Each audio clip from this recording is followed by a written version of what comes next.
मित्रांनो, निवती फिरायला येत असाल तर तिथूनच 7 ते 8 किलोमीटरवर असणाऱ्या खवणीला भेट द्यायला विसरू नका. चला, खवणीत काय बघायचं हे आज तुम्हाला दाखवतो. तर कायाकिंगसाठी खूपच प्रसिद्धी खवणी या ठिकाणाला मिळालेली आहे. इथं आल्यावरती 2 व्हीलर 4 व्हीलर पार्किंगची सोय तुम्हाला मिळेल. त्याचा 20 रुपये असा नाममात्र चार्ज आहे. इथं बरेच बोट क्लब आहेत जे 150 रुपये पर हेड असा चार्ज करून कायाकिंगच्या बेसिक सूचना तुम्हाला देतात. हे बघा, असं भरायचा. ही खोल बाजू आहे ती आपल्याकडे पकडायची. हे दोन्ही साईडने मारलात, लेफ्ट राईट की बोट स्ट्रेट चालणार. हळूहळू अंदाज घेत आमची कायाकिंग सफर सुरू झाली. बोटमन बरोबर पाण्यातून सफर आणि स्वतःहून वल्लवत अशी बोट सफर हा खरंच एक खूप वेगळा अनुभव आहे.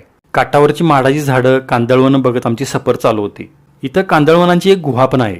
कायाकिंग पॉइंट पासून 50 मीटरवर खवणीचा किनारा आहे. स्वच्छ आहे किनारा एकदम. किनाऱ्यावरती एका बाजूला असलेल्या माडांच्या झाडाच्या भिंतीतून एक मोठा माड वर येऊन डोकावताना दिसतो.